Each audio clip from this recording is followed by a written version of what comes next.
எல்லாரும் நல்லா இருக்கீங்களாம்மா? இப்போ தேவையான வயசு 34 ஆகுது. மதுரை மாவட்டத்தை சேர்ந்தவங்கம்மா. இன்னைக்கு உங்களுக்கு குடும்பம் பாங்கான தங்கமான குணம் உள்ள ட்ரெடிஷன் ஃபாலோ பண்ணுறேன்.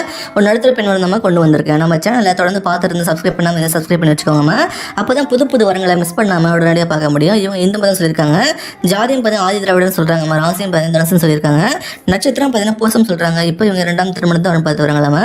இவங்க குடும்பத்தை தெரிஞ்சுக்கலாம். இவங்க டிகிரி படிச்சது சொல்லியிருக்காங்க. இவங்க இப்போ ப்ராப்ளமான ஐடி கம்பெனியில் வேலை பார்த்து வராங்களா. இவங்க ரொம்ப நல்லா படித்ததால் இவங்க படிப்பில் கோல்டு மெடல் வாங்கிக்கிறதான் சொல்லியிருக்காங்க. இவங்க தான் குடும்பத்தில் முதல் பட்டதாரின்னு சொல்கிறாங்கம்மா. எங்கள் அப்பா பார்த்தீங்கன்னா மளிகை கடை வச்சு நடத்திட்டு வராங்களாம்மா. அம்மா பார்த்தீங்கன்னா வீட்டையும் பார்த்துட்டு அப்பப்போ கன்ஸ்ட்ரக்ஷன் வேலைக்கும் போவாங்க சொல்கிறாங்கம்மா. 100 நாள் வேலைக்கும் போவாங்களாம். இப்படிப்பட்ட ஃபேமிலியில் இருந்தால் இவங்க படித்து மேலே வந்திருக்காங்க. இவங்க முதல் திருமணம் பண்ணுற வரைக்கும் வாழ்க்கை நல்லா தான் போயிடுன்னு சொல்லியிருக்காங்கம்மா. முதல் திருமணம் பண்ண சில மாதத்துலேயே இவங்க ரொம்ப கஷ்டப்பட்டு ஸ்டார்ட் பண்ணிட்டாங்களாம்மா.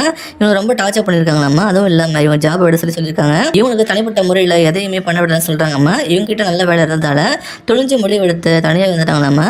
வேலை இல்லைன்னா இன்னுமே அங்கே தான் கஷ்டப்பட்டு இருக்கோம்னு சொல்லியிருக்காங்கம்மா. இவங்களுக்கு குழந்தை இல்லைன்னு சொல்கிறாங்க. இப்போ சில வருஷமாக தலைமையில இருந்து அதுலேருந்து மீண்டு வந்து 2ஆம் திருமணம் பண்ணுறது படம் பார்க்க ஸ்டார்ட் பண்ணியிருக்காங்கன்னா இவங்க ஆல்ரெடி பல கஷ்டத்தை அனுபவிச்சதால வரப்போகிற கணவர் ஒரு நல்ல கேரக்டராக இருக்கணும், குடும்பத்துக்கு முக்கியத்துவம் கொடுக்கணும், இவங்க ஆசைகளை மதிக்கணும் எதிர்பார்க்குறாங்க. கெட்ட பழக்கம் கூட சொல்கிறாங்கம்மா. வேலைக்கு போனாலும் பரவாயில்லன்னு சொல்லியிருக்காங்கம்மா. இவங்க நல்ல வருமானம் வந்துருக்குன்னு சொல்லியிருக்காங்க.